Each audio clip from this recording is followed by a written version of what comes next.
Imagine this, you're running around the playground on a beautiful sunny day. You have no cares, no worries, just a stack of cards in your pocket held together by a rubber band. This is, for a lot of us, how Yu-Gi-Oh! Started. There was no meta, no restrictions, there was basically no rules at all. But Yu-Gi-Oh! Is still around today, and it's changed a lot. Like, a lot. Even though many of us have very fond memories of Yu-Gi-Oh! From our childhood, it certainly doesn't have the same cultural significance as it did 25 years ago. And to be honest, some of the non-card game people I talk to are surprised to hear it even still exists at all. Over the years, there have been plenty of rule changes, new card types and summoning mechanics added, and of course, plenty of effects that only seem to get longer and more convoluted with each passing year. So after dominating our childhood free time, what is it that caused so many people to turn their backs on Yu-Gi-Oh? Well, the complaints I hear most often can be boiled down to one simple thing. Modern Yu-Gi-Oh! Is too complicated. And yes, I'd be crazy to say this isn't at least a little bit true. Yu-Gi-Oh! Is a very complicated and deep game to play at pretty much any level. But today, I'd like to show you that the complexity of Yu-Gi-Oh! Is actually its biggest strength. And maybe, just maybe, since the old school days, things haven't quite changed as much as you might think.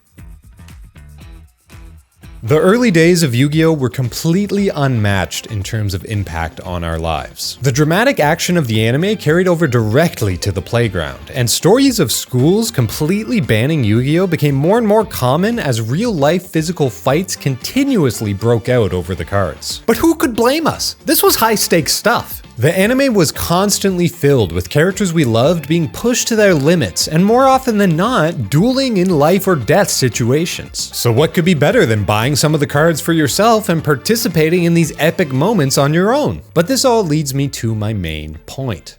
From the beginning, Yu-Gi-Oh! Was never really meant to be a real-life playable card game. If we take a look at what Yu-Gi-Oh! Was originally created for, really, it was nothing more than a simple plot device. Yu-Gi-Oh! Originally started as a manga series where the spirit of the pharaoh would awaken and take over Yugi's body to play shadow games against various corrupt people in the real world. Very notably though, the game being played in each chapter was not the Yu-Gi-Oh! Card game itself. Instead, the pharaoh would play deadly games to match the situation the characters were in, with completely made up rules designed to test the morality of his opponents. Things like stabbing a knife into the back of your hand to claim as much money as possible, or grabbing coins out of a shoe containing a live scorpion. And as you can probably guess, these games all had brutal consequences for losing. Like being set completely on fire levels of brutal. Yeah, the pharaoh's a good guy, right? The idea of kids who were fans of this series trying to replicate some of these games on their own became more and more of a concern as the manga got more popular. So Kazuki Takahashi was looking for ways to tone things down a bit. And eventually, that's why he introduced Kaiba. At first, Kaiba was similar to all the other one-off antagonists of the series, and was only designed for Yugi to show up and play a one-off shadow game of the week against. This time it was a card game called Magic and Wizards, and this is our first look at what would eventually become the Yu-Gi-Oh! Card game in real life. And this chapter took Japan by storm. Seemingly overnight, Yu-Gi-Oh! Was becoming a household name, and Kaiba was quickly becoming one of the most popular characters in the entire series. Because of this, for the first time ever, Kaiba was brought back for a second time. This time, he had an entire story arc based around his rematch with Yugi, which included an epic final battle where we get our first look at the iconic summoning of Exodia. It didn't take long for the manga series to take on a whole new direction after this, since this was the most popular story arc by far. Soon, the entire story was entirely based around the card game Magic and Wizards, or, as it was soon renamed, Duel Monsters. Yeah, let's be honest, the old name was a lawsuit waiting to happen. And thanks to this new direction for the series, it went on to become what it's known as today, one of the highest grossing manga franchises of all time. And with a shiny new anime to go along with it, it was only a matter of time before the story based around these cards made the cards into real-life purchasable merchandise. But when it comes to transitioning these cards into a real-life game with rules, yeah, it made things a lot more complicated. Despite all this, the release of the TCG in the West had solid rules from the very beginning that gave Yu-Gi-Oh! A lot of structure. You had to sacrifice monsters to play your stronger, bigger ones. You had to set a trap card face down for a turn before you could activate it. Polymerization fuses 2 or more fusion material monsters to form a new fusion monster. Wait, what? That doesn't explain anything to do with how you actually fusion summon a monster. Okay, so maybe some of these early cards leave a little bit of room for interpretation on how to resolve their effects. But that was actually a huge problem for the game. This standardized rule set that the card game was trying to establish was in stark contrast to the anime, which was airing at the exact same time. Duelist Kingdom is obviously known for its wacky screw the rules type moments, so reading the rulebook for the card game, if you even had one, was mostly considered optional. And especially as kids who were watching the anime before we ever had the chance to get our hands on real life cards, we mostly just wanted to copy what was going on in the show. So when you have the context that we were all watching the first season of the anime with ridiculous rulings, and then you have cards in the real game that were completely up to interpretation of how they were supposed to resolve, old school playground Yu-Gi-Oh! Was less about actually being good at the game and more about just being best at convincing your opponent on why you should win. We weren't really interested in playing by the real rules. We were just trying to have fun and beat each other in any way we could, just like Yugi did. I think the main reason we had so much fun with Yu-Gi-Oh! As kids is because we didn't get bogged down by the rules we didn't care about. We just played whatever was the most fun in the most fun way and slung our cards across the table with anticipation of what was going to happen next. I don't think anyone really misses the old Yu-Gi-Oh! Because the old Yu-Gi-Oh! Mostly never even existed in the first place. Don't get me wrong, GOAT format is great. There's plenty of people who love to play Yu-Gi-Oh! To this day as it existed in 2005. But it was pretty obvious from the get-go, Yu-Gi-Oh! Couldn't stay like that forever. And I think the similarities between GOAT format 2005 and modern Yu-Gi-Oh! Are actually a lot closer than people think. GOAT format is extremely back and forth, normal summoning and attacking into trap cards, flip monsters, maybe holding back to dodge a torrential tribute, but that same back and forth gameplay is happening in modern Yu-Gi-Oh! As well, albeit at a much, much faster pace than it's happening in GOAT format, of course. Instead of this push and pull gameplay being stretched out over multiple turn cycles, things are much more condensed, and games have much smaller turn counts now. But it's what happens during these turns that matters the most. A single turn of modern Yu-Gi-Oh! Can have just as many points of interaction as an entire game of old school Yu-Gi-Oh! And this shift in perspective allows you to see the game we all know and love is still very much alive and well in the modern metagame of Yu-Gi-Oh! I would say the card advantage and economy-based use of effects is mostly the same today as it was back then. Of course, sometimes your opponent will still full combo and you'll just lose the game. But is that so different to them opening Pot of Greed into Graceful Charity into Delinquent Duo and snowballing the entire game from there? I would argue not really. Yes, the pace of modern Yu-Gi-Oh! Is very different to how it used to be. There's many more types of extra deck summons, there's a lot more interaction back and forth during your turn, but to be honest, the main difference of Yu-Gi-Oh! Back then compared to now is that Yu-Gi-Oh! Used to be just as complicated, just for all the wrong reasons. Yes, the game objectively has more rules to learn now than it ever did before. But when we look back fondly to our childhood games of Yu-Gi-Oh! When we really weren't playing by the rules anyway, I think you see my point by now. So don't be mistaken, it's not links and pendulums that ruined the game. It's just a lot harder to find somebody now that will let you summon a Blue Eyes White Dragon without tributing, since we're not all 11 years old anymore. But at the same time we were dragging our cards through the sand on the playground, there was a real competitive community starting to form around Yu-Gi-Oh! And unlike us, These people were playing by the actual rules. This was a completely different environment. Top-level Yu-Gi-Oh! Has always had exceptionally strong decks to play with throughout its history, but back then was different since most of the cards, on an individual level, were extremely simple. I mean, just look at the spell cards from the very first set, Legend of Blue Eyes. They have effects ranging from give a machine monster 300 attack and defense to gain 500 life points. In fact, out of the 126 cards in Legend of Blue Eyes, only 5 are effect monsters and only 3 are trap cards. The rest of the set was mostly normal monsters and spell cards that usually had one line of text. Pot of Greed may be one of the strongest Yu-Gi-Oh! Cards ever printed, but it didn't need a long convoluted effect in order to earn that title. It's just too bad no one will ever be able to figure out what it does. So Yu-Gi-Oh! Was at its simplest after the very first set released, which may sound obvious, but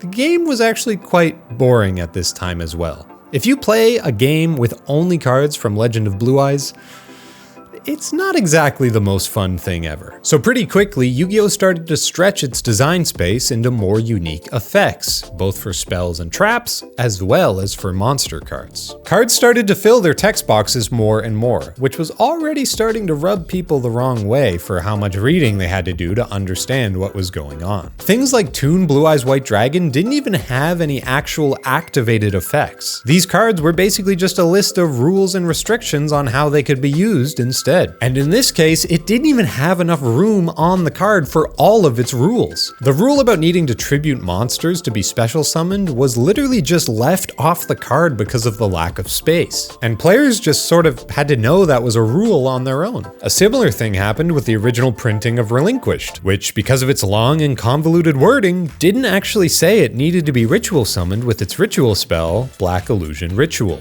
And you best believe I had classmates who would normal summon Relinquished against me and absolutely destroy me with it. But not only were there cards with rulings just not written anywhere on the card itself, there was also cards with text so confusing, they might as well have not said anything at all. Take Necro Valley, for example. As long as this card remains face up on the field, all effects of magic, trap, and/or effect monster cards that involve graveyards are negated. Okay, so what does that mean? Involves graveyards is so incredibly non-specific that an argument could be made for almost any card in the game. I can't use Monster Reborn because I can't summon from the graveyard?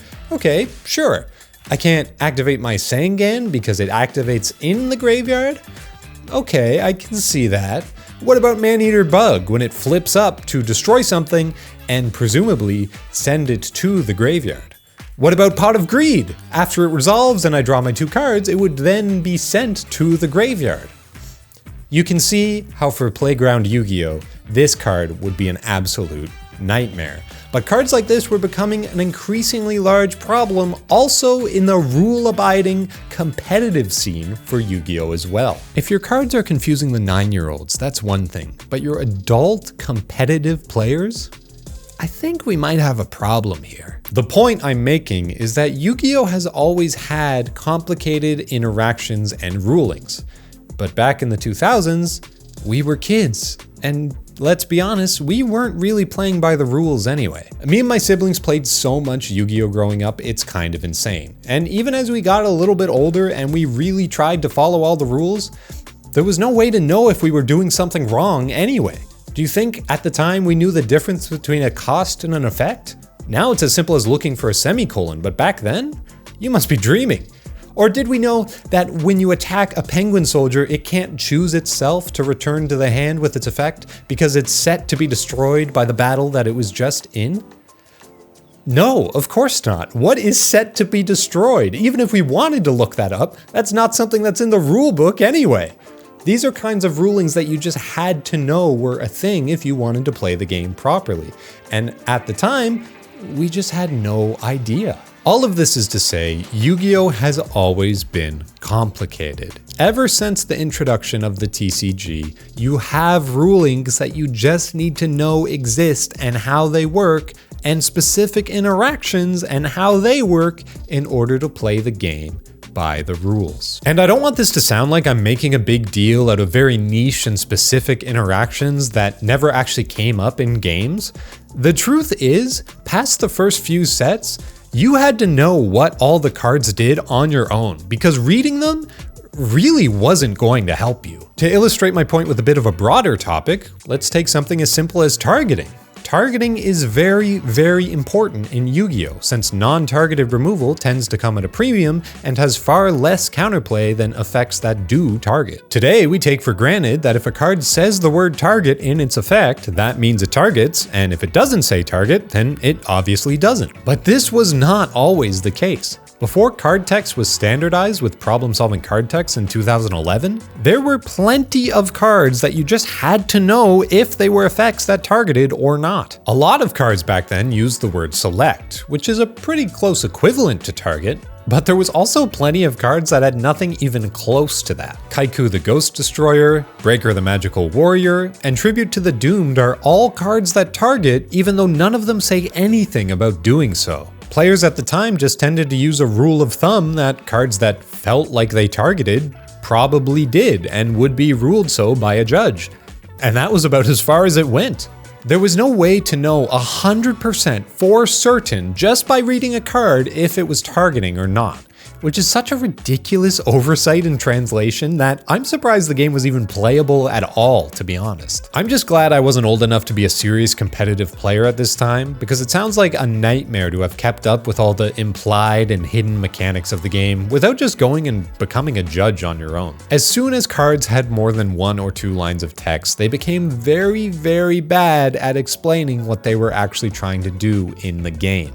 And to make matters worse, not all judges are created equal, so going down to your local card shop and playing one week, ask the judge a ruling, he might tell you something completely different than what you hear when you go to a high-level event. And there was nothing you could do about it. And sadly, it took a long time for this problem to be fixed. For the entire GX era and for most of the 5Ds era as well, cards continued to get more and more complicated without any way to properly digest how their effects really worked. The inconsistent wording on these cards and their effects just continued to make things more and more confusing.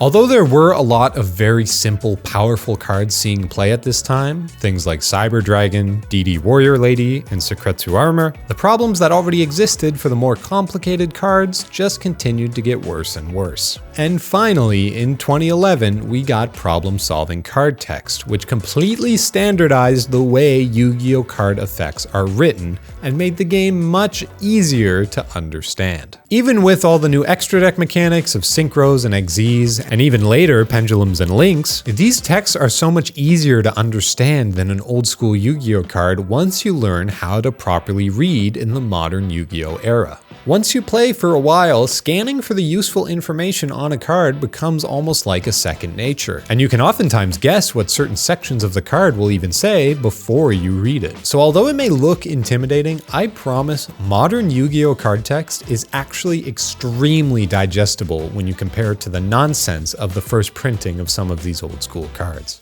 Yeah, I'm looking at you, last turn. But it was around this time the gameplay of Yu-Gi-Oh! Started to shift heavily as well, not just the way that the cards were written. Synchros and XZs both hit the scene like a freight train, causing tons of players to quit upon both of their respective arrivals.